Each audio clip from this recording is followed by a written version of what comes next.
What's up guys, this is Andrew Frezza with Care Coach Lead, and today I want to share with you something that has changed the way that I coach deadlifts and any type of hinging movements. So in this short video, we're going to cover the two big reasons why we want to overhaul our clients' deadlifts and their hinging movements, the difference between internal and external rotation, and the role of the feet, the knees, and the hips in any type of lower body movement that we do.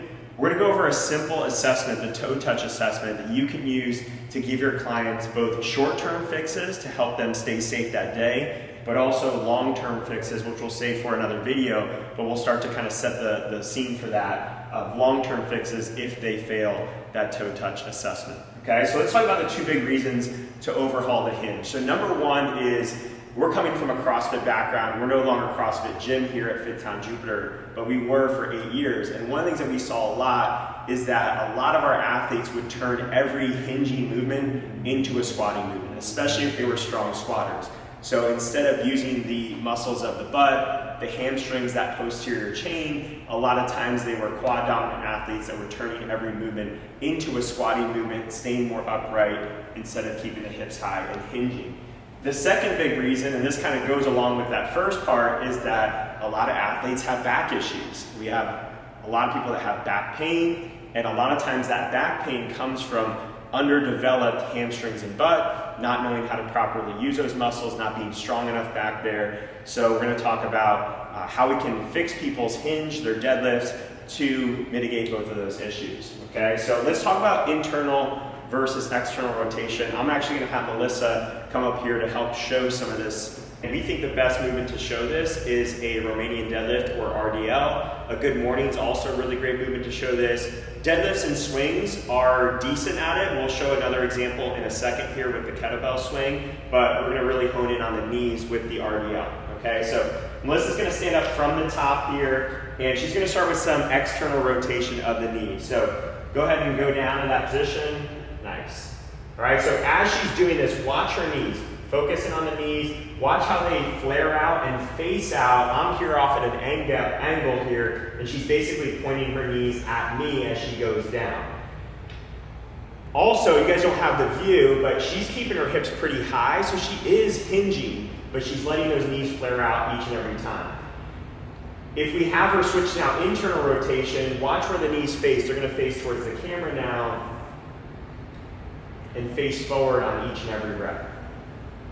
Do one more. So now off to the side here, I feel like those knees are not facing me, they're pointed at you guys over in the front. All right, so the difference there, why internal versus external rotation? If you've been in fitness for a while, especially if you've been in CrossFit, you've heard this cue, knees out, knees out, knees out, which is a pretty solid cue for squatting movements. When we're doing squatting movements, we want to create that external rotation at the hip, and we want to drive those knees out. What that's doing is that's creating torque or rotational power. It's creating stability in that hip, so we feel stronger, more stable whenever we're doing squatting movements. Now, hinging movements are the opposite. In order to create that same level of torque, that same level of stability, we need to create some internal rotation at the hip in order to feel as strong or stable in those hinging movements.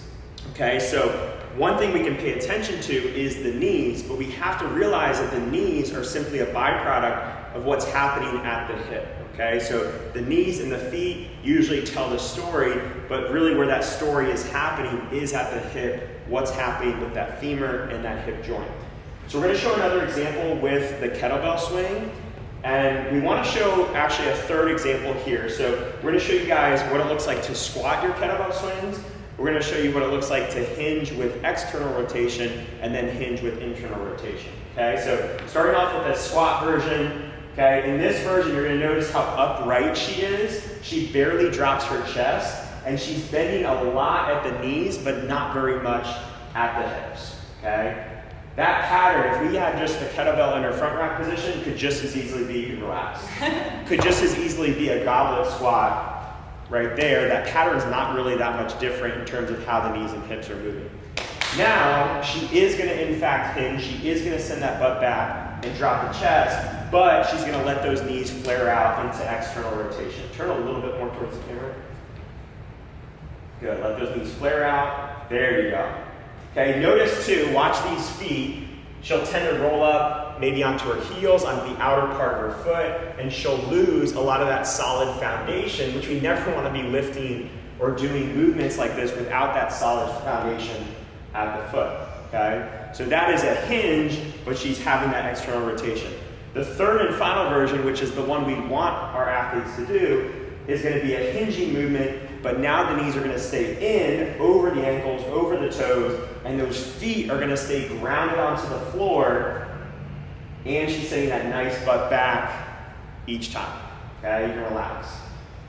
Okay, and when she does that, she should be able to feel a lot more hamstrings, a lot more butt, while having that internal rotation. It should take a lot of the tension off the quads and a lot of the tension off the low back if she had it. Is that what you felt? Especially the low back.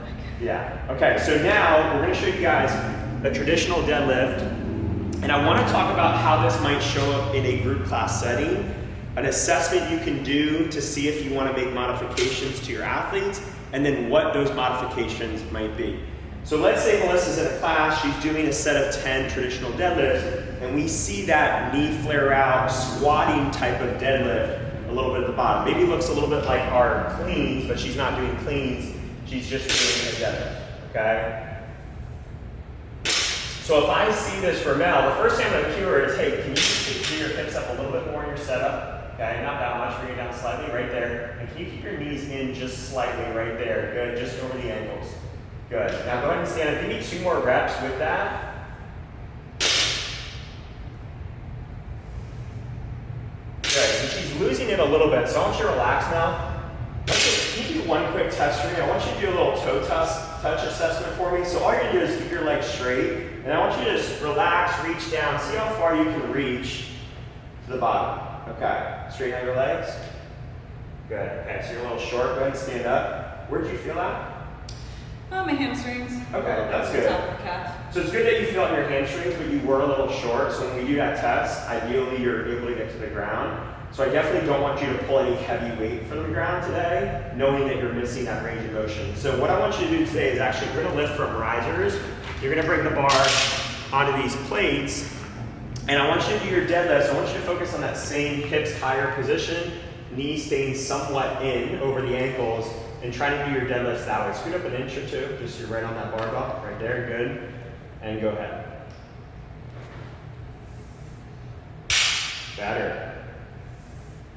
Nice, good job keeping that bar close. And relax, all right, you can set that bar down. Cool, so that looked great. So I would keep her on that for today. And that's a great short-term solution to keep her healthy today, make sure she doesn't hurt her back today, and it works within the ranges of motion that she proved she had with that toe touch assessment. Another thing I can do is ask her to do an RDL, a Romanian deadlift. If I didn't have the risers available, maybe we're in the middle of a high-intensity workout, I don't want to go pull out the risers from the wall, I can just ask her, hey, I want you to go as far as possible, I want you to switch to an RDL, and really focus on the knees in position. And when you feel like you can't go any further with good position, stop there and come back up. So both of those are really great short-term solutions. Now when it comes to long-term solutions, we need to improve that toe touch assessment. We need to be able to get her the ability to reach her toes pain-free while still feeling it in the hamstrings and butt and not in the lower back. All right, so we'll talk about that in a future video. I just want you guys to have that framework for now, and this is the thing that's really changed the way that I coach deadlifts and hinging movements. I hope you found this helpful for you guys. If you have any questions or comments, leave them below, and we'll see you in the next video.